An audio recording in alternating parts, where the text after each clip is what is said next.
동아줄의 첫 모임에서 다룰 주제는 팬데믹과 복음입니다. 코로나 팬데믹으로 인해서 전 세계가 멈춘 이 상황에서 교회 모습에 대한 이야기들을 함께 나눠보려고 합니다. 오늘의 메인 발표자는 돌문 이화정 목사님이십니다. 발표 중간중간에 돌발 퀴즈가 있습니다.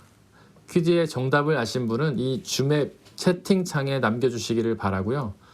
가장 먼저 맞추신 한 분에게 카톡 이모티콘을 해당 동네 목사님께서 선물해 주실 예정입니다.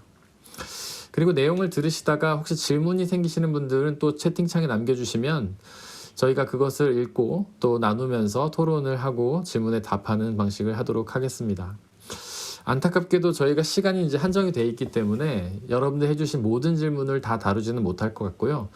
오늘 이 모임에서는 한 개의 질문만 다루고 나머지 질문들은 해당 동네 목사님들께서 교회별로 답해 주시는 것으로 하겠습니다. 자, 첫 번째 돌발 퀴즈가 나갑니다. 여러분들 채팅창에다가 채팅을 쓰실 준비를 하시고요. 가장 먼저 쓰신 한 분에게 카톡 이모티콘을 선물로 드리겠습니다. 저희 토크 세미나의 이름이 동아줄인데요. 과연 이 동아줄의 의미가 무엇일까요? 자, 이제 오늘의 주제를 가지고 메인 발표자이신 돌무님과 함께 대화를 나눠보려고 합니다. 2020년 3월 11일 세계보건기구는 감염병 경보 등급 6단계를 선포합니다. 감염병 경보 등급이 1단계에서 6단계로 이루어지는데 그 중에 최고 경고 등급이 바로 6단계 팬데믹입니다.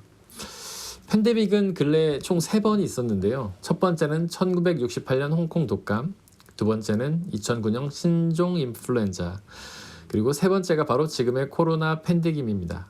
3차 팬데믹이 시작된 지도 작년 이후로 벌써 1년이라는 시간이 흘렀습니다. 아마도 역사적으로 이 외에도 팬데믹이라 부를 만한 여러 가지 것들이 있었을 텐데 어떤 것들이 있었을까요, 돌무님? 네. 과거 역사의 그 흐름을 바꾸었던 전염병들이 여러 종류가 있었어요. 저 무소불위의 권력을 자랑했던 로마 제국 아시죠? 그 로마 제국 또 천연두라고 불리는 두창으로 인한 전염병에 의해서 멸망하잖아요. 아마 165년 또 169년, 180년 정도경에 황제들이 전염병에 죽습니다. 사실 이 두창이라고 하는 전염병보다 더 무서운 게 있었어요. 라틴어로 표현하는 말인데 여러분이 잘 아는 말일 거예요. 늪지대에서 나쁜 공기를 통해서 전염된다라고 하는 전염병이 있었습니다. 그게 말라리아죠? 네, 맞아요. 말라리아라고 하는 전염병이었어요. 모기에 근데 전파되는 거죠. 나쁜 공기가 아니라 모기 때문에 전파되는 거였어요. 로마가 국토를 넓혀가잖아요. 전쟁을 하면서 점령국에서 노예들을 당연히 이제 들여오게 되죠. 자기 자국으로. 그 노예와 함께 이 말라리아라고 하는 병도 함께 들어온 거예요. 더군다나 그때 농촌 지역에서 일손이 많이 필요하고 일을 많이 해야 되는 그 시기 때에 이 말라리아가 유행하니까 많은 인구들이 농촌에서 대도시로 이동을 하게 됩니다. 그러면서 그 농촌의 농업의 생산성들이 떨어지고 준비가 덜 된 상태에서 또 다시 전쟁을 벌여야 되고 국력이 떨어지게 되죠. 이때 게르만족이 대이동을 해요. 그리고 나서 기독교 국가였던 소로마 제국이 476년에 결국은 게르만족의 침입으로 멸망을 하게 됩니다. 중세로 넘어가면 한 약 14세기죠. 1300년대로 넘어가면 중세 시대를 정말 초토화시켰던 그 전염병도 패스트라고 하는 우리가 익히 잘 알고 들어왔던 병이 있어요. 당시 유럽 전 인구의 3분의 1이죠. 약 3, 4천만 명이 희생이 돼요. 이때 처음으로 검역법이라고 하는 것이 실행이 돼요. 그래서 프랑스어로 여러분 잘 아는 40이라고 하는 숫자예요. 코반테라고 하는 그 유명한 검역이라는 용어에서 유래되고 이게 사순절에서 유래됐다고 볼 수 있는데요. 쉽게 표현하면 항구로 배가 들어와요. 항구로 배가 들어오면 그대로 들어오지 못하고 40일간 거기에서 머물렀다가 패스트가 발생하지 않구나. 승객과 화물을 그때 내릴 수 있었대요. 지금으로 하면 우리 자가격리 수준인 거죠. 14일로 있지만 당시에는 40일을 그렇게 했다는 거예요.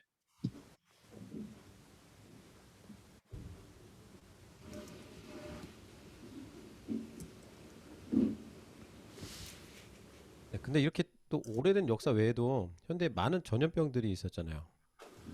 네, 맞습니다. 현대로 오면 뭐 사스 여러분 잘 아시는 사스나 메르스 그죠? 또 2014년에 서아프리카의 에볼라 뭐 에볼라 출혈 아마 감염된 사람의 90% 이상의 그 사망에 이르갈 정도로 굉장히 치사율이 높았어요. 근데 다행히 에, 전염성이 낮았죠. 치사율은 높은 반면에 전염성이 낮아서 금방 사라졌어요. 반면 코로나는 치사율이 낮지만 저희가 이미 지금 경험하고 있는 것처럼 전염성이 매우 강해서 조금 다른 종류인 것 같아요. 네, 이미 앞서서 언급한 것처럼 이런 팬데믹을 겪은 지도 벌써 1년이라는 시간이 흘렀습니다. 그 1년 사이에 참 저희에게는 많은 변화가 있었던 것 같은데요. 구체적으로 어떤 변화가 있었을까요? 네, 뭐 여러 가지 현상들이 있죠.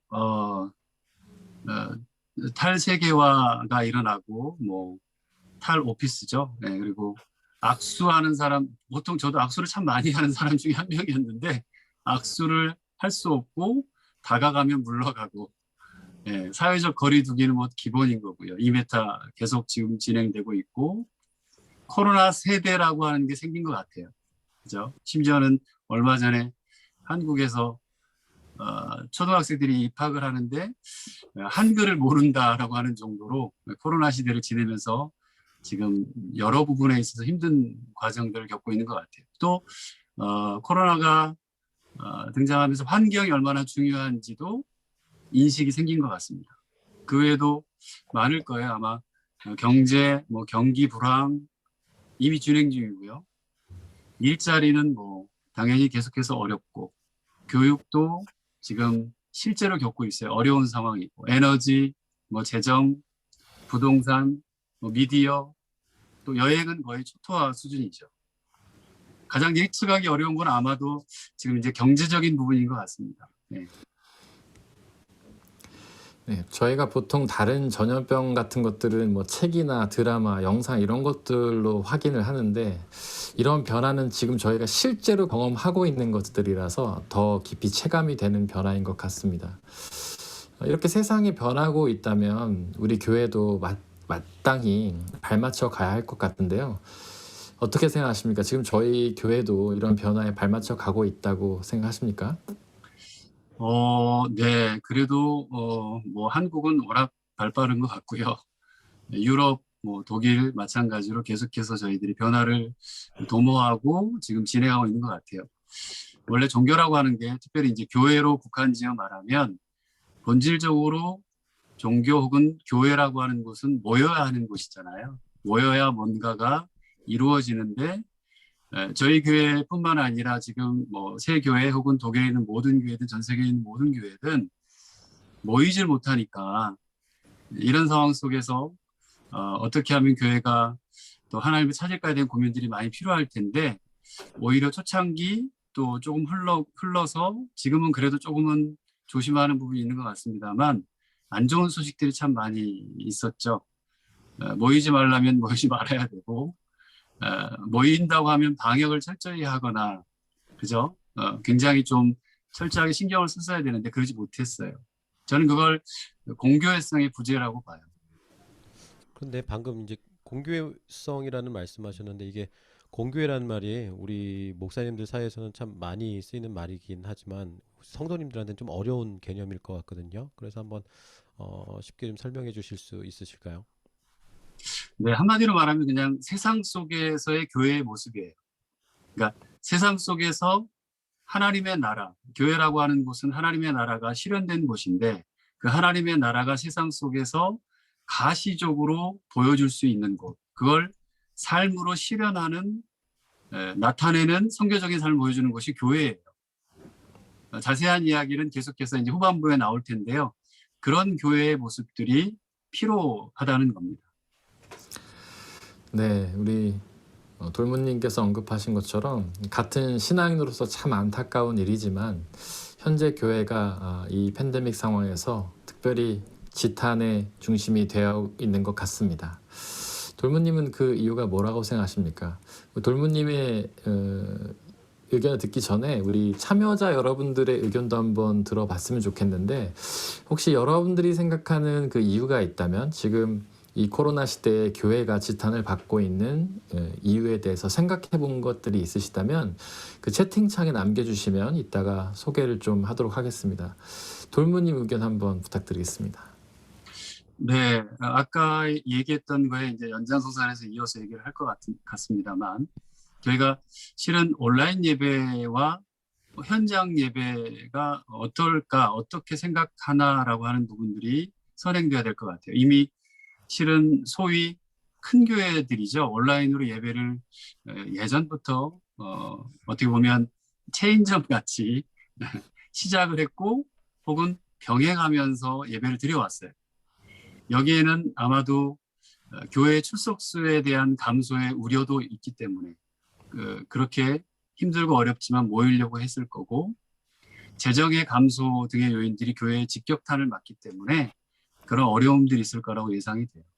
그럼에도 불구하고 교회라고 하는 곳은 세상에 하나님의 나라를, 공교회성을, 공공성이 이렇게 나타나고 드러나야 되는데, 그게 너무 계속해서 떨어지니까 사회적으로 세상에서 사람들에게 신뢰도가 계속해서 떨어지는 상황이 돼버리는 거죠. 네, 뭐 지극히 현실적인 문제 때문에 이 교회가 이 코로나 시대에 어떤 사회적인 지탄을 받고 있다는 사실이 목사의 한 사람으로서, 그리스도인 한 사람으로서 참 마음이 아픈 것 같습니다. 아마도 팬데믹을 재난이나 고난이라고도 말할 수 있을 텐데요. 이런 상황 속에서, 이런 재난과 고난의 상황 속에서 우리 과연 성도들의 모습이 어때야 할지 구약 성경 예도 한번 찾아보면 좋을 것 같습니다. 혹시 구약 전공자이신 데트님께서 관련돼서 좀 설명해 주실 수 있을까요? 네, 아까 이하정 목사님께서 살짝 계속 말씀해 주셨던 것 중에 중요한 부분이 이제 교회가 공교회성을 잃어버린다라고 하는 거였는데요. 어, 우리가 이 어려운 상황에서 어떤 회복을 위해서 다시 막 예배를 회복하려고 되게 애썼었잖아요. 네. 근데 어, 이스라엘이 위기에 빠졌을 때 하나님은요, 구약 성서를 보면요, 예언자들을 늘 보내세요. 근데 그 예언자들을 보내시면서 한 번도 예배를 회복하라는 얘기는 하지를 않으셨어요. 대신에 회개하라, 아니면 그 본질의 회복에 대한 말씀을 하셨었죠. 예. 특히 이제 이런 공교회성을 잃어버린 그 이스라엘 백성들, 그러니까 지금이야 공교회성이지만, 예, 그때 하나님의 백성으로서의 부끄러운 모습을 살아가고 있었던 그 이스라엘 백성들에게 그 공의와 정의를 잃어버렸던 그 이스라엘 백성들에게 지적하시는 내용이 어디에 가장 많이 나오냐면요, 아모스서에 나와 있어요. 그 아모스서에 하나님은 아모스를 통해서 그 나라가, 그 백성들이 공의와 정의가 무너졌음을 지적을 하시죠. 그리고 5장 21절을 보면요, 이렇게 말씀하세요. 나는 너희가 벌이는 절기 행사들이 싫다, 역겹다. 너희가 성회로 모여도 도무지 기쁘지가 않다라고 말씀을 하시죠. 네. 그러니까 예배보다 중요한 게 있다라는 거예요. 네. 어떤 예식의 회복을 요구하신 것이 아니라요. 네. 아무리 너희들이 제사를 잘 드리고 어떤 모임으로 정확하게 모든 것들을 잘 지켜도 공평과 정의를 회복하지 않으면 우상 숭배하는 자들과 다를 바가 없다라는 이야기들 야보스서에서 이야기하시는 거죠. 또 예레미야서나 예레미야서 6장하고 7장을 봐도요. 네. 하나님께서 예배보다 다른 본질을 중시하심을 분명히 이야기해주고 계세요. 지금도 어떤 분들은 예배를 먼저 회복해야 한다는 말씀을 하실 수가 있어요. 하지만 정말 성경에서 하나님이 자신의 백성들에게 회복하기를 원하시는 것은 하나님 그 당신과의 동행입니다. 본질이라고 하는 게 그거거든요. 네. 우리가 그 공의롭고 정의로우신 하나님과 동행할 때 우리 삶의 그 정의가 회복될 수밖에 없고요. 그때 자연스럽게 예배는 회복될 것입니다. 네, 그래요. 맞습니다. 맞는 것 같아요. 그러니까 하나님이 예배를 기뻐하지 않는 건 아니지만, 당시에 시대적인 상황과 또 재난, 또 환경의 어려운 상황 속에서 형식만 남은 예배에 대한 부분들을 굉장히 지적을 많이 하신 거죠. 그러니까 오직 공의를 행하고 인자를 사랑하고 겸손히 하나님과 함께 행하는 것을 기뻐하신다는 명백한 말씀을 실은 외면함과 같이 보이는 거죠. 그러니까 말씀하셨듯이 본질의 회복이 없이 만약에 주일 예배가 회복된다면 모든 것이 과연 좋아질까? 현장 예배를 우리가 드린다면 다시금 좋아질까? 오히려 코로나 상황 가운데 더 본질에 가깝게 말씀으로 돌아가면, 그렇죠? 조용히 또 기도로 돌아가고 복음으로 돌아가야지 않을까라는 생각을 해봤습니다. 네, 어쩌면 예배가 가장 중요한 것이다. 그리고 예배 목숨을 걸어야 한다라고 생각해왔던 우리 그리스도인들에게 예배보다도 오히려 공평과 정의가 더 중요하다라는 아모스 선지자의 그런 외침이 굉장히 새로운 깨달음으로 다가온 것 같습니다. 또한 이 특별히 코로나 시대에는 너무 우리가 기억하고 순종해야 될 말씀인 것 같습니다. 아까 이제 채팅창에 혹시 성도님들께서도 의견 있으시면 좀 적어달라고 제가 여쭤봤었는데요. 우리 이성한님께서 석훈이 형 이따 전화한다는 메시지를 남겨주셨고요. 네, 그 외에는 관련된 의견은 없었는데 이 동네 아재 목사들의 줄다리, 이 동아줄은요, 저희 3명의 목사들이 이야기를 만들어 가는 것이기도 하지만 여러분들의 참여가 굉장히 중요합니다. 여러분들의 질문과 의견 굉장히 중요하기 때문에 혹시 뭐 질문이 있으시거나 의견 나누고 싶으신 게 있으시면 앞으로도 계속 남겨주시면 좋을 것 같습니다. 네, 우리 방금 앞서서 언급한 것처럼 우리가 목숨처럼 여겨왔던 그 예배, 우리 신앙에서 예배가 굉장히 논란이 많이 되었습니다. 그래서 온라인 예배가 예배의 어떤 대안이라고 생각해서 그것을 긍정하면서 발빠르게 도입한 교회들도 많았지만 끝까지 온라인 예배는 예배가 아니다라고 주장하면서 현장 예배를 고집하는 교회들도 있었죠. 그로 인해 어떤 코로나가 확산되는 계기를 제공하기도 했고요. 어쨌거나 지금은 결국 자의반 타의반으로 온라인 중심 예배로 가고 있는 것 같습니다. 네, 한국이든 뭐 독일이든 교회는 현재 언택트 문화에 적응하고 좀 불편하고 낯설지만 따라가려 하고 있어요. 저도 마찬가지고 아마 지금 함께 참여하는 모든 교우분들, 각 교회 교우분들이 다 그럴 것 같아요. 그렇게 돼서 아마 비록 이제 만나지는 못하지만 굉장히 유연성과 창의성들이 적용되고 있는 것 같고요. 교회 내 다양한 모임들 또한 온라인으로 지금 현재 진행 중에 있죠. 양육도 화상으로 진행하고 있는 것들이 그 결과물인 것 같습니다. 힘들지만 또 해야 되는 것 때문에 그렇게 진행하고 있습니다. 그런데 실은 이게 하나의 어떤 과정과 활용의 문제잖아요, 실은. 근데 이게 교회의 본질, 온라인 예배가 교회의 본질과 복음의 본질에 대한 부분을 다룰 수 있다? 그럴 수 있겠지만 그 고민을 해결해 주는 건 아니라는 점이죠. 코로나19 때문에 지금 교회와 복음에 대해 근본적인 문제를 제기하고 있다고 생각을 하고요. 다시 한번 우리가 돌아볼 수 있는 기회고 아마도 전 세계는 앞으로 코로나 이전과 이후로 나눠지듯이 교회도 코로나 이전과 이후로 나눠질 것을 예상하고 준비해야 한다는 것이 지금 우리에게 필요한 부분들인 것 같아요. 단 이걸 어떤 프로그램으로 만들고 준비하라는 건 아닙니다. 네, 코로나 이후의 시대, 즉 포스트 코로나 시대에 단지 교회가 어떤 프로그램만 준비하는 것이 아니라 어떤 본질과 복음의 본질을 고민하고 그것들을 준비해야 된다는 그 말씀이 참 귀하게 다가옵니다. 조금은 이제 추상적으로 들리기도 하는데요. 혹시 그 부분에 대해서 우리가 어떻게 준비를 해야 할지 좀 더 자세하게 설명해 주실 수 있을까요? 네, 근본적으로 제가 생각하기에는 패러다임의 변화가 필요한 것 같아요. 팬데믹 가운데서도 이미 하나님이 멈춰 있는 건 아니잖아요. 세상은 멈춰 있을 수 있지만 하나님이 마치 멈춘 것처럼 살아가는 그리스도인들이 너무 많은 것 같아요. 다시 말하면 지금 이 상황 가운데서도 하나님이 이미 일하고 계시다. 하나님의 일하심에 어떻게 내가 우리 교회들이 또 성도의 한 사람으로서 동참할 것인지 고민해야 된다는 거예요. 코로나를 통해서 원리와 모델이 있다고 친다면 지금 현재 근데 이 모델 중 원리를 붙드는 게 중요하다는 거예요. 그리고 그 모델을 가능하게 하는 원리가 과연 무엇인지를 늘 교회가 또 목사님이든 아니면 교회 교우들이 고민을 하고 파악하는 것이 중요할 것 같습니다.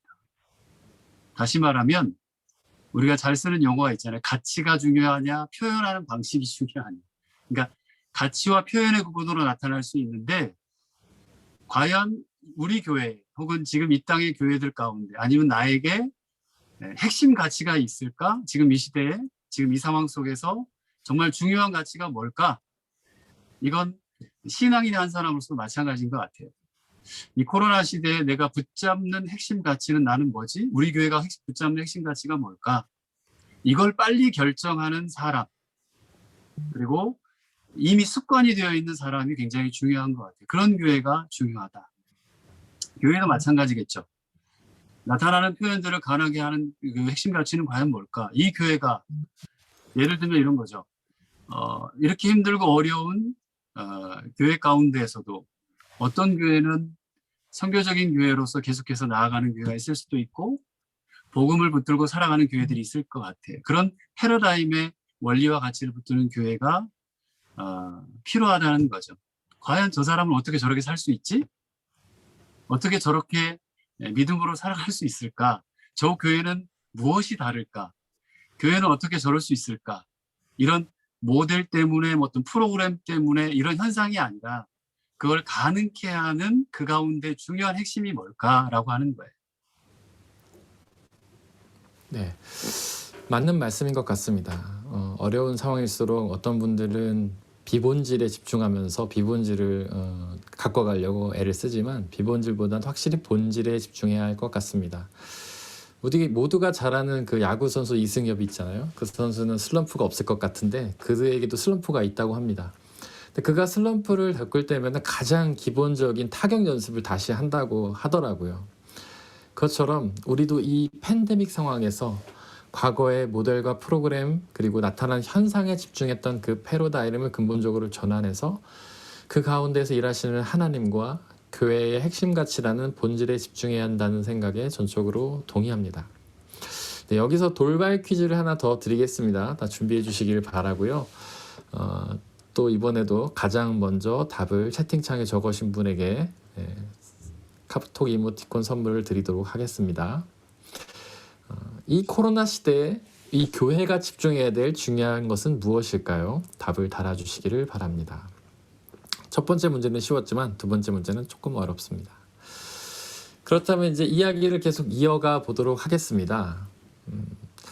우리는 이 팬데믹과 같이 어려운 상황을 만날 때마다 그것을 하나님의 뜻의 관점, 즉 신정론의 관점에서 접근하는데 굉장히 익숙해져 있는 것 같습니다. 아마도 신정론이라는 단어가 우리 성도님들께는 좀 어색하기도 하고 어려운 단어이기도 할 텐데요. 우리 돌무님께서 그 의미를 좀 정리해 주시면 좋을 것 같습니다. 네. 신정론 목사님들도 어려워하는 것 같은 주제이기도 해요. 쉽게 표현하면 이래요. 신의 정당성을 주장하는 이론이죠. 그러니까 신정론이라고 하는 거는 신이 어떻게 정당한가. 다시 말하면 신이 전능하잖아요. 모든 걸 알고 계시고 다 능력이 있으시고 선하다고 하시는데 왜 지금 우리가 사는 세상에 고통이 존재하는가요? 지금 이 팬데믹이 왔냐? 혹은 이 고통이 고난이 재난이 존재하는가를 묻는 물음에 대한 답이 그 신정론이라고 얘기할 수 있습니다. 다시 말하면 하나님은 고통을 막을 수 있는데 재난을 막을 수 있는데 왜 그 능력도 전능하고 의지도 선함도 분명히 있는데 왜 신이 고통을 허용할까라는 문제인 거죠. 이럴 때 우리가 코로나19라는 고난 속에서 어떻게 신앙인은 저와 같은 사람들은 하나님이 존재하시며 선하다는 것을 믿을 수 있는가의 고민과 질문들이 필요합니다. 이게 어떻게 보면 기독교 우리 교인들이죠. 교우들 개인의 실존적인 실제 삶의 실존적인 의문에 대한 대답의 주제이기도 해요. 네. 우리 조직 신학 중에서도 가장 어려운 난제 중에 하나인 신정론에 대해서 우리 돌무님께서 아주 잘 정리를 해주셔서 귀에 쏙쏙 들어옵니다. 근데 이렇게 신정론에 대해서 듣다 보니까 한 가지 질문이 좀 생기는데요. 과연 신정론에서 말하는 것처럼 우리 하나님이 전능하고 선하시다면 이 팬데믹도 하나님의 전능하시고 선하신 뜻 가운데 있다고 말할 수 있을 텐데요. 과연 이 팬데믹이 하나님의 전능하시고 선하신 뜻 가운데 있다면 우리 신앙인들은 이 팬데믹 상황에서 어떻게 행동을 해야 옳을까요? 네, 좋은 질문 해주셨는데요.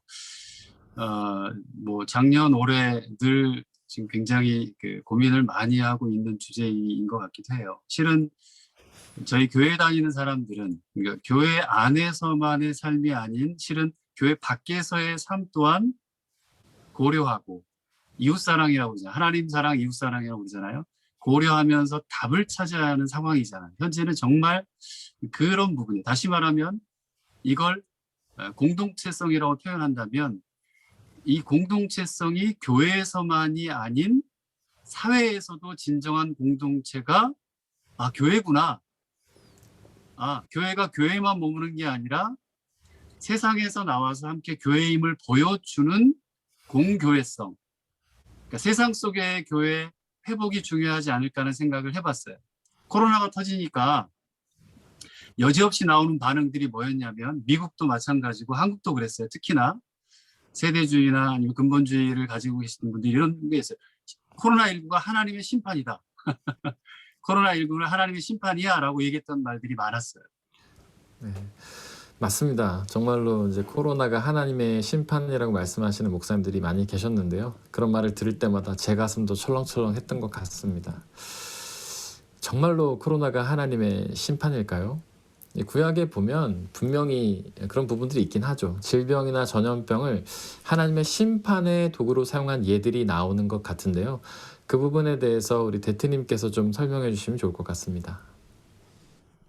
그러니까 심판과 재앙은 분명히 구분은 해야 되는 것 같아요. 네. 어, 하나님께서 구약에서 많이 보여주셨던 것들, 그러니까 노아의 홍수 이후에 주셨던 그런 모습들은 사실 심판이 아니라 사실 재앙이라는 단어를 쓰는 게 맞을 것 같아요. 네.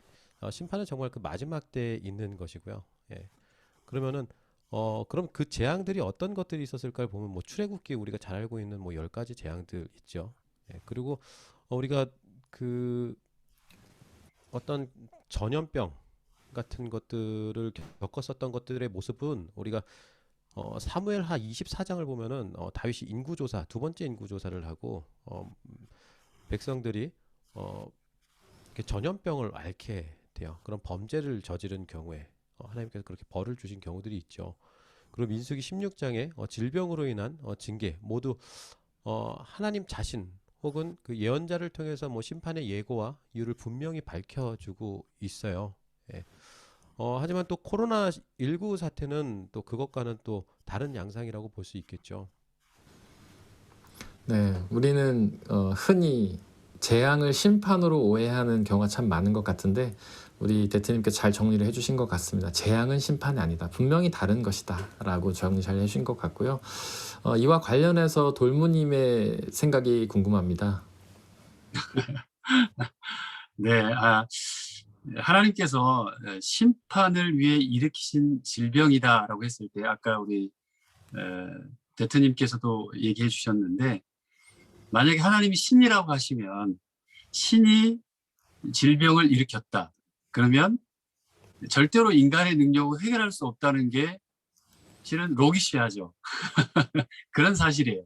하지만 코로나19는 다른 것 같아요. 왜냐하면 적절한 방역과 거리 두기와 여러 가지 것들을 통해 어느 정도 늦추거나 또 해결 가능한 질병인 상황인 거라는 거죠. 또 백신도 지금 준비해서 접종 중이고요. 심지어는 며칠 전에 그 마이크로소프트 전 회장이었죠. 빌 게이츠가 뭐 종식이 내년에는 반드시 내년 말에 종식이 될 것 같다고 얘기를 했는데 지금으로 현장으로 봐서는 뭐 계속해서 지금 늘어나잖아요. 독일도 굉장히 많고. 근데 하나님께서 성경에서 내리는 재앙은 인간의 힘으로 해결할 수 없어요. 실은. 어떻게 해결해야 됩니까? 하나님의 오직 자비와 도우심을 구하고 부르질 수밖에 없는 성격을 띠는 게 하나님 내신 재앙이에요. 구약의 재앙은 당시 이스라엘 백성들에게 하나님의 능력을 알리는 수단으로서 사용된 거죠. 그분께서 세상을 다스리는 방편이었어요. 그 당시는. 지금은 또 다른 문제예요. 근데 어쨌든 이런 부분들을 인간의 잘못 때문에 혹은 파괴로 인해서 현대사회에서 일어나는 참사로 그대로 적용을 하면 굉장히 위험하고 적절치 못한 거죠. 네. 하나님의 심판이다. 이건 큰일 나는 거예요. 맞아요. 무엇보다 성경 자체도 질병이나 자연재해 같은 것들을 그것도 재앙들을 모두 하나님의 심판으로 보는 어떤 해석들을 배격하고 있습니다. 우리가 잘 아는 욥이 바로 그런 경우인데요. 욥은 죄 때문에 고난받은 게 아니라 하나님의 섭리와 그 경륜으로 인해서 고난받은 거잖아요. 이렇게 인간 세상에서 일어나는 재앙 가운데는요, 인간이 설명할 수 없는 하나님의 섭리, 그 경륜에 속한 것이 아주 많이 있습니다. 이 부분은 뭐 악함이나 불의, 뭐 부실과 같은 인간의 잘못이라고 말하기는 또 설명할 수 없는 영역이라고도 볼 수 있고요. 네. 네. 두 분의 신약성경 뭐 요한복음 9장에 대한 이야기도 아마 해주실 수 있을 것 같은데, 대표님. 그러니까 요한복음 9장에 보면요, 선천적으로 장애를 가진 한 사람이 나와요. 네, 그 실로암 연못에서 일어난 사건인데, 그거를 그의 죄 때문인지 그의 부모의 죄 때문인지를 예수님께 물었을 때, 당시 유대 사회의 시각과 달리 예수님은요, 누구의 죄 때문이 아니라 하나님이 하시는 일을 드러내시기 위해서라고 답하시는 장면들이 나옵니다. 네. 네. 두 분의 이야기를 종합해 보자면 우리 신앙인들은 코로나 팬데믹이 하나님의 심판이 아니기 때문에, 또한 우리의 죄 때문도 아니기 때문에 그것이 하나님의 심판이냐 죄 때문이냐를 판가름하는 데 집중할 것이 아니라 이 상황에서 어떻게 우리가 하나님의 영광을 드러낼 것인지, 그리고 믿지 않는 사람들에게 어떻게 하나님의 영광을 전할 것인지에 대해서 고민해야 되는 것이 맞다, 이런 생각이 드네요. 그렇죠. 맞아요. 뭐 심판이냐, 누구의 죄냐, 누구 때문이냐, 뭐 어느 나라 때문이냐, 심지어는 어느 나라고 제가 여기서 말하시면 녹화가 되나요? 하여튼 말을 못 하겠습니다만, 그게 문제가 아니라 이 고난 혹은 이 재난 혹은 지금은 이제 굉장히 팬데믹 상황이 이 이후에 무엇이 기다리고 있느냐. 지금 이 고통과 고난 속에서 또 하나님은 무엇을 하고 계시느냐. 이걸 물어야 할 것 같고요. 그죠? 그리고 따지는 게 아니라 하나님이 어떻게 지금 일하고 계시는가. 그런 이야기들을 나눠야 되고, 다시 말하면 저희가 다니는 이 교회들, 이 땅의 교회의 성경에서처럼 예언자들의 외침을 전해야 하고요. 담대하게. 또 세상에는 회복의 비전들을, 회복의 외침들을 선포해야 되겠죠. 성경대로 말하면. 예수 그리스도를 통해 성취하신 이 땅의 하나님의 나라, 그의 결과물인 이 땅의 교회, 그 하나님의 나라의 교회의 비전들을 공동체의 존재와 삶을 통해 계시적으로 드러내야 할 것 같습니다. 네, 예언자들의 외침을 전하고 세상의 회복의 비전을 선포하며 하나님 나라의 비전을 드러내야 한다는 말씀이 가슴에 확 꽂힙니다.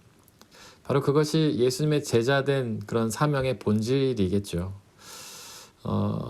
또 신정론과 관련해서 또 다른 질문이 한 가지 더 생기는데요. 저희는 이런 재난이 생길 때마다 하나님의 주권에 대해서 질문하게 되는 것 같습니다. 이 코로나 상황, 팬데믹 상황에서 하나님의 주권에 대해서 어떻게 이야기할 수 있을까요?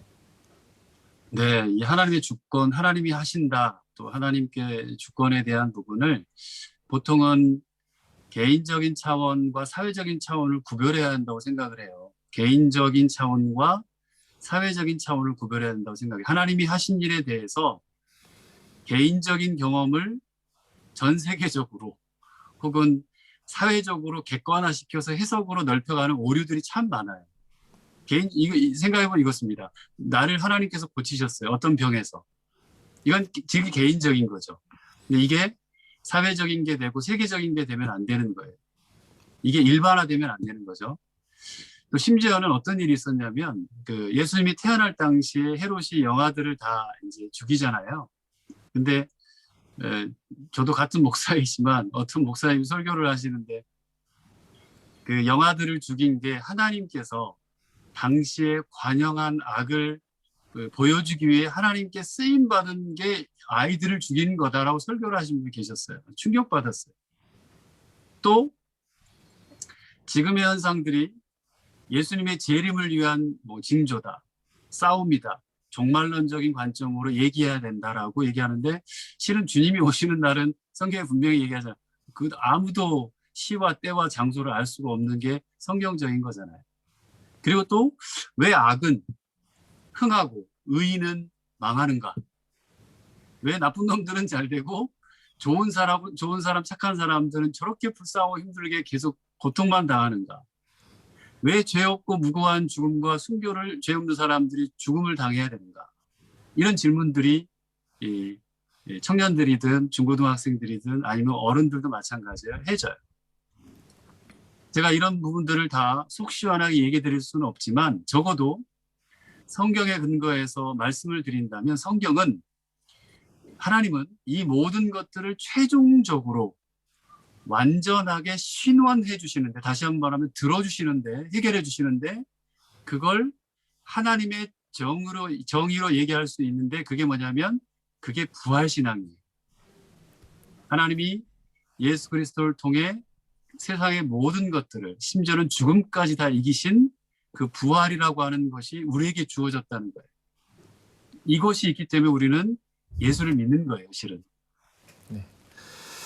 지금까지 요약해보자면 그런 것 같습니다. 이제 어떤 코로나 같은 재앙을 우리는 하나님의 심판이다, 죄다 이유를 찾지만 우리의 입장에서 그건 이유를 알 수가 없다. 하나님께는 분명히 이유가 있지만 우리는 이해할 수도 없고 이유를 찾아도 찾을 수가 없고 답변을 찾을 수가 없다. 그러나 부활신앙의 빛을 통해서만 그것을 이해할 수 있다. 이런 거라고 할 수가 있겠죠. 근데 부활신앙은 성경에서 좀 다양하게 나타나는 것 같습니다. 그 대트님께서 좀 정리해 주실 수 있을까요?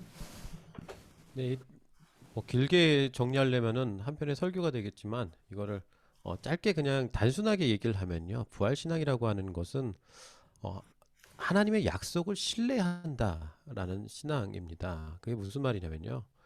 예수님께서 제자들에게 부활을 약속하셨단 말이에요. 그리고 그것을 이루셨잖아요. 그러니까 그가 약속하신 그 새하늘과 새 땅에 대한 기대를 가지고 살아가는 거거든요. 그게 부활신앙이거든요. 그래서 부활신앙은요. 고난 한가운데서도 하나님의 통치를 소망하면서 기대하게 됩니다. 예. 그러니까 좌절이 아닌 기대하는 삶을 살아가게 한다는 거죠. 근데 그 하나님이 통치하신다라는 것, 그 안에는요. 그분의 사랑과 정의가 살아있다라는 거예요. 그분의 뜻이 살아있다는 거죠. 우리는 그런 새 하늘과 새 땅을 믿고 기다리는 거죠.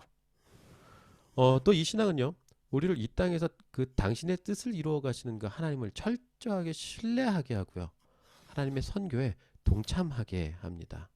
그래서 참 신앙인이란 그 부활 신앙을 바로 깨닫고 그것을 누리며 또 지키면서 살아가는 사람들이라고 할 수 있겠죠. 네, 좋은 말씀 해주셨어요. 하나님의 주권 얘기하면 그런 거죠.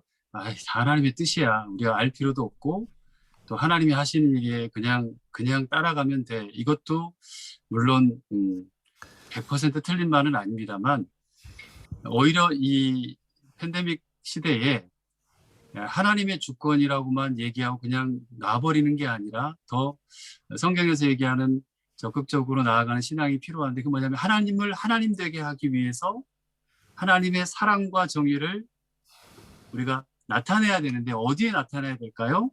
그 재난 가운데, 다시 말하면 팬데믹 가운데 고통당하는 현장 속에, 삶의 자리 가운데 실천해야 한다는 거예요. 그러니까 고통당하는 자들과 함께하고 계신다는 것으로 하나님은 그곳에도 하나님이 지금 함께 하신다고 이해해야 되는 거죠. 교회는 교회 공동체는 이 코로나19 팬데믹 한가운데 하나님의 나라를 가시적으로 실제적으로 보여주는 공동체적인 그런 삶과 하나님의 샬롬, 평화죠. 하나님께서 이 땅 가운데 그럼에도 불구하고 평화를 주신다는 이 지금 여기서 실현하는 선교적 삶을 보여준다는 거예요. 네, 그 선교학에서 굉장히 중요한 단어인 하나님의 선교라는 것을 언급해 주셨는데요. 그 하나님의 선교는 참 역사적으로 많이 토론도 됐고 오해도 되었지만 어떤 사람들은 하나님의 선교는 하나님이 하시는 거니까 우리는 할 일이 없어 이러는 것으로 생각을 하지만 그렇지 않습니다. 어떤 목사님인가 신학자인가 그런 말을 했죠. 하나님은 일하시는데 반드시 사람을 통해서 일하신다. 하나님이 선교를 하시지만 반드시 사람을 통해서 선교하신다는 것이죠. 그렇기 때문에 우리가 그저 하나님의 선교에 하시도록 그냥 박수 쳐드리고 하는 것이 아니라 우리가 바로 그 도구가 되어서 선교적인 삶을 살아야 된다는 돌무님의 말씀에 깊게 공감을 합니다. 우리가 이제 수도 없이 그런 이야기를 하지만 선교적인 삶을 살아야 된다라는 이야기를 하지만 정말 우리의 삶 속에서 구체적으로 어떻게 사는 것이 선교의 삶을 사는 것인가에 대한 질문은 아직 남아 있는 것 같은데요. 혹시 우리의 신앙의 선배들이 교회 공동체에서 역사적으로 어떤 그런 모범들이 있는지 좀 설명해 주실 수 있을까요? 네, 당연하죠. 지금 교회들이 생각하고 살아야 할 역사적 사실들인데요. 우리 신앙의 선배들이 살았던 초대교회 보면 초반에도 잠깐 얘기를 드렸습니다만 천연두라고 그러잖아요. 그 천연두가 유행할 당시에 실제 모두가 좌절했죠. 이건 어떻게 해볼 수 있는 게 아니니까 좌절하고 다 도망갔어요. 도리어 그 가운데 그럼에도 불구하고 그리스도인들이죠. 초대교회 교인들은 그 쌓여있는 시신들 곁으로 갔어요. 그 시신들을 잘 정리하고 장례까지 치러줍니다. 그렇게 했음에도 불구하고 아이러니하게도 그리스도인의 사망률, 전염병 가까이 가고 그 시체들을 처리해 줬어요. 그런데도 사망률은 굉장히 극히 낮았다는 거죠. 역사적으로. 이걸 보면서 우리는 그래 그럼 목숨 걸고 가라고 하는 말이냐. 지금 코로나 시절에 이거를 지켜야 되지 않냐. 그런 의미가 아니라 그런 외적인 형태를 모방하라고 말하는 게 아니에요. 그게 그 의미가 아니라 과연 그들이 그 시체 가운데까지도 갈 수 있었던 가능하게 만들었던 가게 했던 게 뭘까? 그 힘이 뭘까? 본질적인 힘을 붙들어야 한다는 거죠. 지금을 사는 우리가 초대교회 그 성도들이 그렇게 가라 이게 아니라 갔던 본질적인 힘이 뭘까? 초대교회는 그 행위를 통해 실은 하나님이 하시는 일을 세상에 보여준 거잖아요. 하나님께서 그들의 고통과 함께 하시고 악과 지금 현재 어느 누구도 해볼 수 없는 악과 싸우고 계신다는 것을 그리스도인들을 통해 보여주신 거예요. 그러니까 초대교회 그들이 그런 사랑의 섬김을 통해서 실제 하나님의 나라를 지금 여기서 보여줬던 거예요. 오늘 산 우리가 참 이게 좀 굉장히 도전받는 의미이지 않을까 생각을 해봤습니다. 네. 과연 우리 역사적으로 신앙의 선배들의 사랑과 섬김은 우리의 그런 어떤 상상이나 어떤 추종을 불허하는 것 같습니다. 정말 대단한 사랑과 섬김이라고 생각하고요. 아까도 목사님께서도 돌무님께서도 잠깐 언급을 하셨지만 지금 우리의 사랑과 섬김은 그런 모습은 아닐 겁니다. 아마 우리의 주변에는 의사도 있고 아직 여전히 이제 의료진도 다 있기 때문에 그런 모습은 아닐 텐데 과연 오늘날 우리는 어떻게 그런 사랑과 섬김을 할 수 있을까요? 데트님 생각 어떠십니까? 그래도 많은 것이 변했다고 하지만 그래도 우리 안에 어떤 그 중심을 잘 잡고 있는 그리스도인들이 죽음을 불사하고 어려운 사람들을 도우러 분명히 가는 것 같아요. 코로나19가 뭐 한창일 때 가장 앞에서 봉사하고 섬겼었던 뭐 수많은 그리스도인들이 분명히 있었을 거고요. 그리고 실제로도 제가 알고 있는 한 신학교 선배님도 페루로 이렇게 식량 키트와 의료 키트를 이렇게 여러 단체들과 함께 들고 이렇게 들어가서 나눠주고 계시더라고요. 네, 그러니까 정말 힘든 나라들의 그 생명을 살리기 위해서 그렇게 애쓰시는 분들이 분명히 있는 것 같고요. 또 어떤 교회에서는 정말 무서워서 그렇게 다가가진 못하지만 마스크 한창 부족할 때 한국에서 네, 음. 재봉틀 교회로 들고 가서 재봉틀 만들어서 어려운 이웃들에게 그런 것들을 나눠주고 있었던 그런 모습들을 볼 때 여전히 그런 마음은 보이지 않은 곳에서 흐르고 있다라는 생각들이 들더라고요. 그러니까 페이스북에서 이런 인상적인 글 하나를 봤어요. 네. 예배 드리면 죽인다고 칼이 들어올 때 예배 드리는 것이 신앙입니다.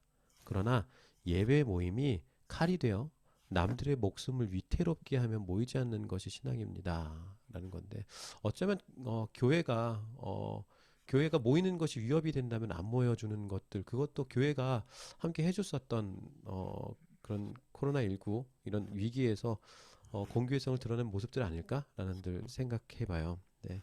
예배 형식을 지키는 것보다요 중요한 건 생명이죠. 네. 생명을 살리는 것이 저는 복음의 핵심이라고 생각합니다.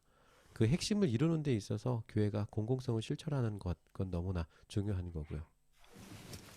네.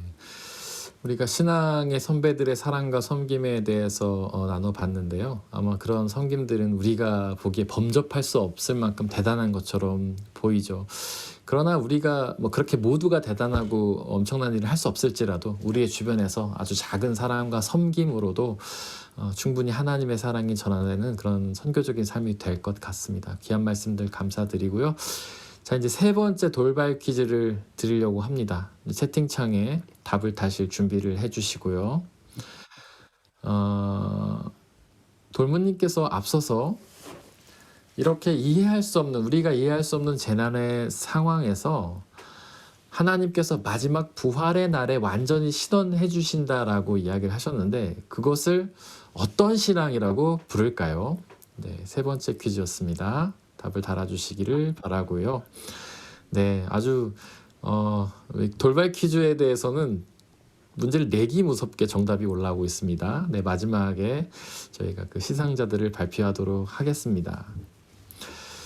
이제 또 다음 이야기로 좀 진행을 해보려고 합니다.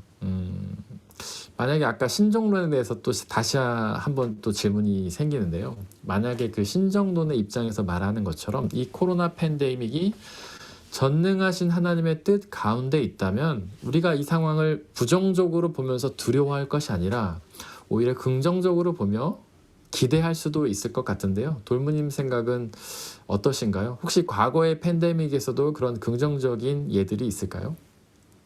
네, 실제 뭐 사회적으로 좀 살펴봤으면 좋겠어요. 뭐 이제는 뭐 초대교회도 봤고 뭐 여러 가지 봤지만 사회학적으로 좀 볼 수 있으면 좋겠는데 사회학자들이 이런 그 통계를 냈어요. 그 기독교가 성장한 중요 요인 중에 하나가 전염병 때문이다. 참 이상하죠? 왜냐하면 역사적으로 그걸 이렇게 하나하나 세분화하고 살펴보니까 로마의 위기가 대역병으로 인한 그 인구 감소 때문에 발생을 했다고 그랬잖아요. 이때 기독교가 초기 그 기독교가 발군의 역량을 보여주었던 거예요. 그렇게 되므로 급성장하게 됐고 또 참사에 대해서도 그 엄청난 참사에 대해 만족스러운 해명, 해답 이거를 줬다는 거죠. 당시에 이방 종교나 필로소피죠, 그러니까 철학들은 이 대역병, 전염병에 대해 만족스럽게 설명할 수가 없었어요. 그 범위를 훌쩍 뛰어넘는 엄청난 사건이었던 거죠. 반면에 기독교는 재앙에 대한 신앙적인 그리고 역사적인 해답을 제시해 줬다는 거죠. 이미 뭐 구약 시대에도 있었고 또 갑작스럽고 예기치 못한 죽음이라고 하는 거잖아요. 죽음 앞에서 인생의 의미를 던져준 거예요. 인생의 의미를 던져주고 부여해 줬어요. 천국이 존재한다. 하나님의 나라가 존재한다. 죽음 이후의 삶이 있다. 그죠? 두려워하지 않는 영성들을 보여준 거예요. 그렇다니까 절망에 사로잡혔던 로마 제국의 많은 시민들이 희망이라고 하는 걸 보게 된 거죠. 기독교를 통해서. 정말로 전능하신 하나님, 지각에 뛰어나신 하나님이 일하시는 그런 역사는 우리 연약하고 부족한 인간이 감히 상상조차 할 수 없는 되게 놀라운 일하심인 것 같습니다. 혹시 데트님께서도 다른 긍정적인 예를 좀 아시나요? 그렇죠. 이게 상식을 넘어선 높은 생존율이라고 말할 수가 있겠죠. 예, 상식적으로는 이들이 자꾸 그쪽으로 다가가면 많이 죽어야 되는데, 예, 오히려 그리스도인이 많이 살았다는 거예요. 인구의 3분의 1, 3분의 2가 죽어나가는데요. 그리스도인들은 사망률이 현저히 낮았어요. 그런 모습 자체가 로마 사람들한테 기적처럼 보였죠. 이처럼 눈에 보이는 그 신적인 그런 역사가 개종을 불러 일으켰던 거죠. 이렇게 사망률이 낮았었던 이유는요. 어떤 그 기독교가 가지고 있는 종교적 특색이 다른 종교인들보다 청결했을 뿐만 아니라요. 또 무엇보다도 서로 사랑하는 공동체라는 거였어요. 모든 통상적인 서비스가 이제 중단되었을 때 아주 기초적인 간호만으로도 사망률을 낮출 수가 있다 그래요. 네. 그런데 이 기독교 공동체는요. 환자들에게 물과 음식을 제공해 줬거든요. 사랑해야 된다는 것 때문에 서로 돌봤어요. 그랬기 때문에 사망률이 낮았다라고 이야기를 해요.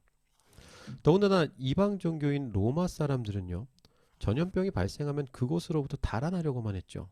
근데 그리스도인들은요.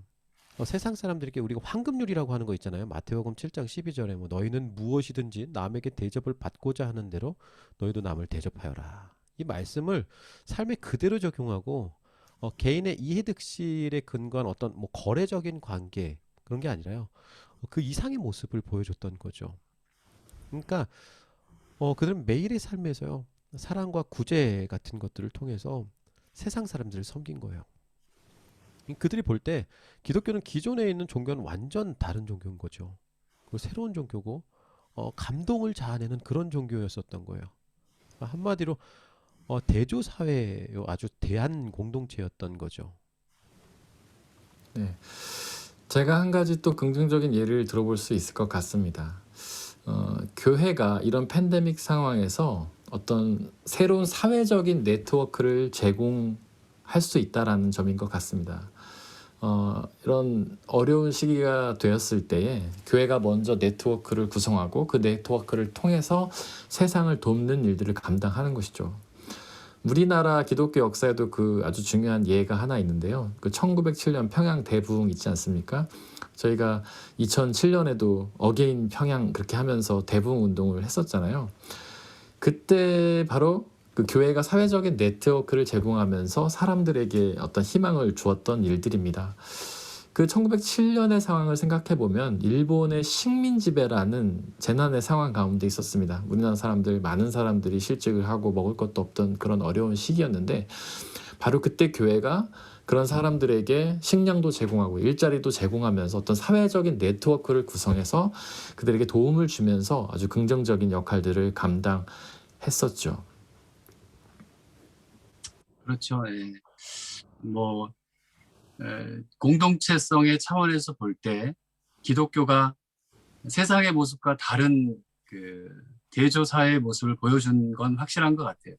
성경에 분명히 나와 있잖아요. 그들은 헬라인이나 유대인이나 남자나 여자나 종이나 자유자나 그죠?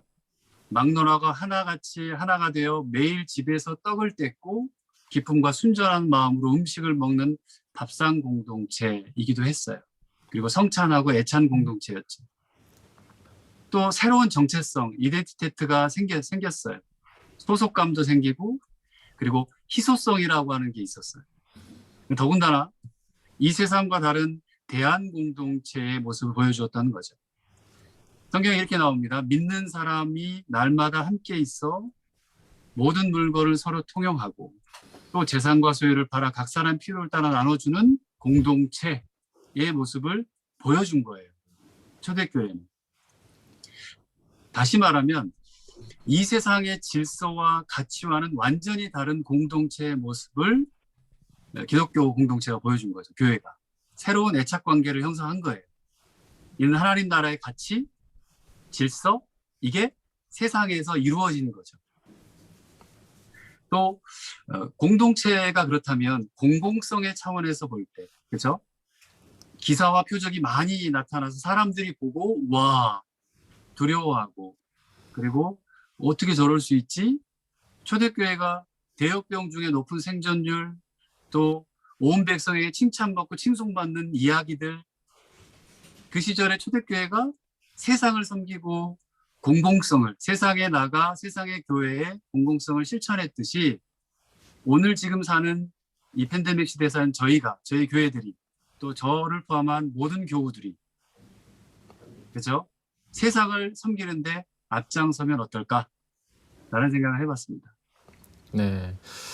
사실 성경이 가장 경고하고 있는 것 중에 하나인 말과 혀로만 사랑하지 말고 행함과 진실함으로 사랑해야 된다는 그 말씀을 저희가 외면해 오고 있었던 것은 아닌지 생각을 해보게 되네요.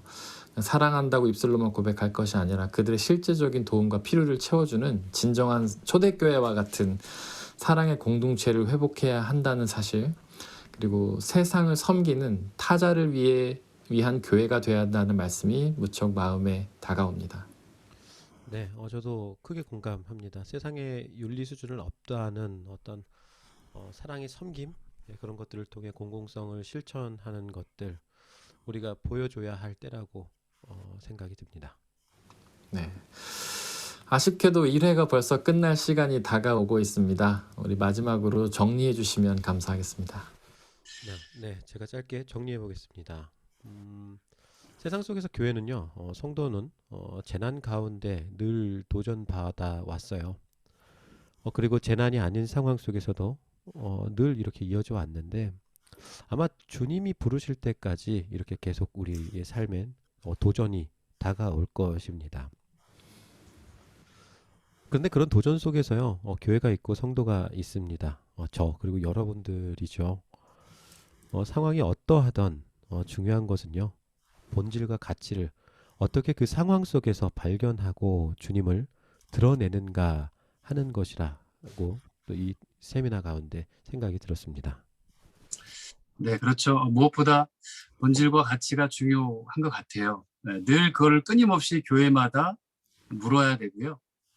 목사님도 물어야 되고, 교회 재직들도 물어야 되고, 리더들도 물어야 되고, 놓치지 말았으면 하고요. 적어도 오늘 함께한 이 교회들만이라도, 성도님들만이라도 끊임없이 질문하고 또 고민하고 함께 기도했으면 좋겠어요. 여러분에게 한번 질문을 합니다. 우리에게 있어서 진정한 재난이라고 하면 뭘까요? 팬데믹이기도 합니다만 전 진짜 교회를 다니는 사람들, 성도, 우리에게 있어서 진짜 재난이 뭘까? 어떠세요? 한번 예, 막 올라와요. 하나님과 멀어지는 거 뭐 쓰신 분도 계시고 저희 교회입니다. 한번 하나님의 그늘을 벗어나는 거, 멀어지고 벗어나는 거 비슷한 것 같은데 네, 아무튼 이분은 또 저희 교회 분인 것 같긴 한데 하여튼 어쨌든 너무나도 중요해서 적어도 저희가 1년에 한 번씩 얘기하고 지키는 거예요. 그런데 그때뿐일 때가 많습니다. 뭘까요? 진짜 재난이 뭘까? 우리 믿는 사람들에게. 저는요, 십자가를 잊는 겁니다. 십자가를 잊어버리고 잃어버린 것이라고 생각을 해요. 진정한 재난은 십자가 사건인 것 같아요. 진정한 재난인 이 십자가 사건의 경험은 그리스도인들에게는 어떤 재난, 코로나19 이 와도 복음의 중요한 가치를 붙잡고 세상에서 살아야 할 책임과 사명이 있다는 것을 알게 하고 느껴주는 게 십자가인 것 같아요. 이것보다 큰 재난은 없어요. 이 땅의 교회들, 이 십자가를 생각하고 성경에서 성도들이, 초대교회 교회와 성도들이 어떻게 살았고, 제가 지금 토론을 하고 토크를 했는데 어떻게 살았고 살아갔는지에 대한 지금의 교회들이 좀 고민하고 기도하고 성령의 인도하심 따라 공공성 그리고 공동체성, 공교회를 만들어 나가는데 함께 할 수 있을 때에 대해서 지금 우리들이 이 땅의 교회들이 끊임없이 스스로 질문하고 기도하고 실현해야 한다는 것을 오늘 마지막으로 여러분에게 질문하고 도전하고 마치겠습니다. 네, 십자가를 잊고 잃어버리고 사는 것이 재난이다라는 목사님의 말씀이 가슴에 꽂힙니다. 혹시 이 말씀 목사님이 만드신 건가요? 어디서 네, 배우신 건가요? 만드신 건가요? 책에서 봤습니다. 네. 앞으로 인용할 때 이화정 목사님 하려고 했는데 책에서 보셨다고 합니다. 어쨌든 너무나 귀한 말씀이고요. 채팅창에 질문이 보니까 한 개가 올라왔습니다. 네, 아까 저희가 아주 언뜻 언급된 질문인 것 같은데 이거 조금 보충 설명하고 마무리하면 좋을 것 같습니다. 우리 서민경 성도님, 다름슈타트 중앙교회 서민경 성도님 해주신 질문인데요.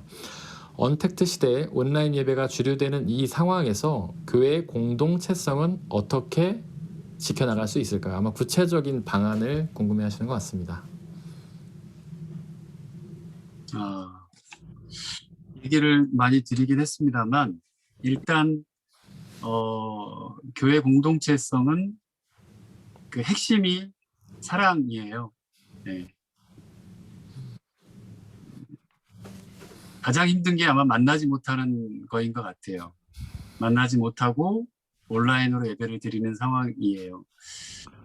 저도 이것 때문에 많이 고민을 했는데 어떤 사람이 예배를 참여하고 하는지 또 예배를 참여하지 못하는지 교회를 열었을 때 참여하는 것과 온라인 예배 드릴 때 참여하는 것과 무엇이 다른지 어떤 게 그 사람에게 더 좋은지에 대한 고민들이 분명히 필요하긴 한데 빨리 모였으면 좋겠다. 이것도 중요하긴 합니다만 지금 현실적으로는 지금 어려운 상황이기에 가장 중요한 핵심은 실은 저희 교회도 그렇고 대트도 그렇고 다음슈도 그렇고 그 안에 가장 큰 핵심은 사랑이 있다면 그 어떤 상황이라도 무너지지 않을 거라고 봐요.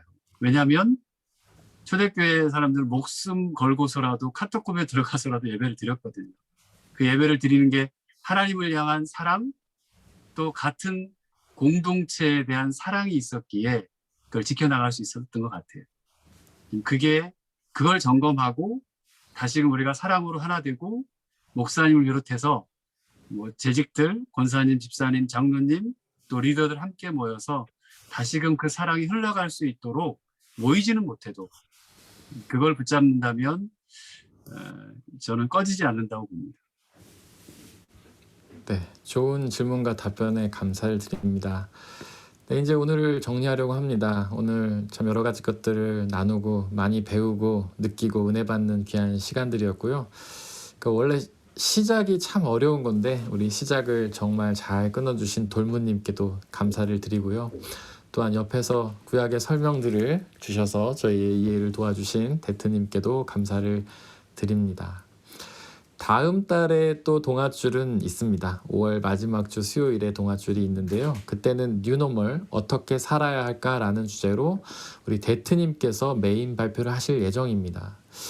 특별히 이 뉴노멀 우리 신앙인들 어떻게 살아야 될까 이 주제와 관련해서 혹시 질문이나 다뤘으면 하는 주제가 있으시면은 저희에게 보내주시면 그 다음 달에 좀 다루도록 하겠습니다.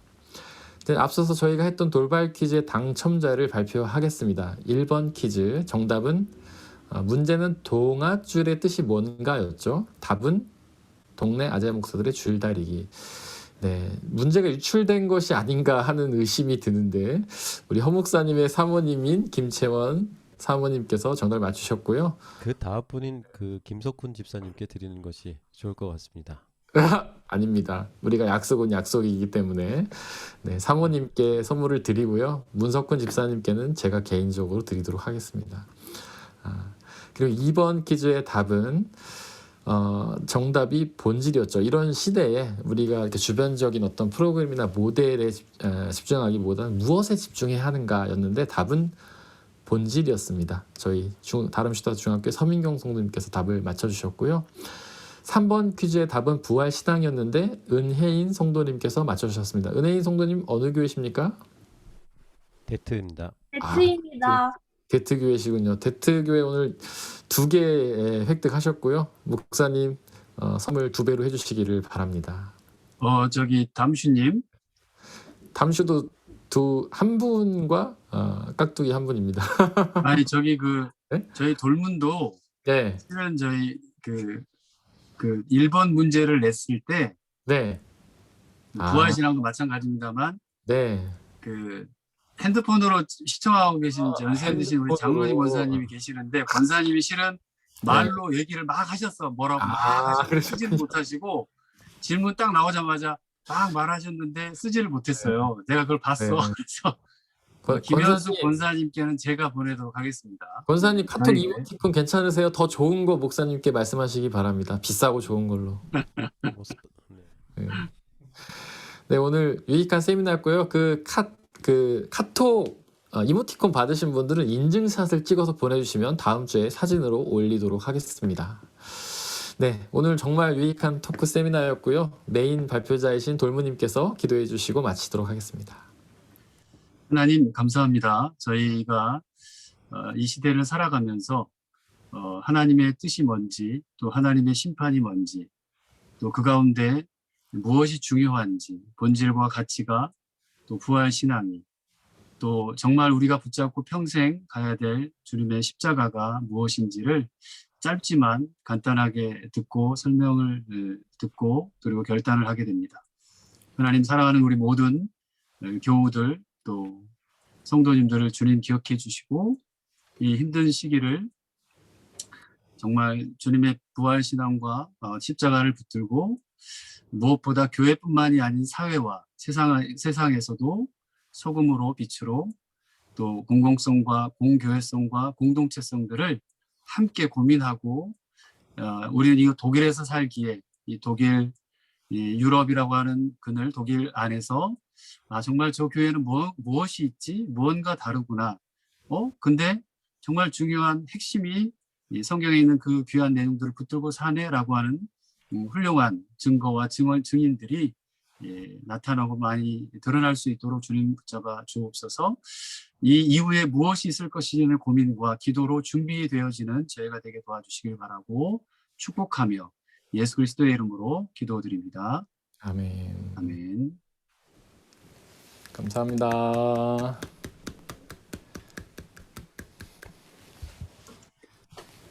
다들 평안한 밤 되세요. 네, 혹시 뭐 질문하고 싶은 거 있으시면 목사님들께 질문해 주시고요. 네, 나가실 분들은 나가시고 질문하실 분들은 질문해 주시고. 네, 아이고 반갑습니다. 익숙한 얼굴들이 많이 보이네요. 감사합니다. 아이고 아기도 같이 들었나 봐요. 네. 네, 좋은 밤 되세요. 좋은 밤 반갑습니다. 되세요. 네. 좋은 밤 되세요. 저기 감사합니다. 잘 자. 여기 한 분 이렇게 손 들었네요. 질문하시려고. 진짜요? 네. 어디 계시죠? 상민 형제. 네. 질문한 건가요? 빠이빠이 한 건가요? 빠이빠이 한 거예요? 인사한 것 같은데. 인사. 저거 손 들기 저 발표할 때 하는 건데. 네. 아 그래요? 상민 형제. 인사한 것 같아요. 네. 아무튼 아유 우리 반갑습니다. 네, 장로님 권사님 또 권사님 반갑습니다. 아이고 네. 안녕하세요. 권사님 진 또 권사님 지나. 임강석 집사님도 반갑습니다. 권사님. 네, 반갑습니다. 우리 담슈 분들, 데트 분들 환영하고 반갑고요. 축복합니다. 힘내시고 또 건강하시기를 바래요.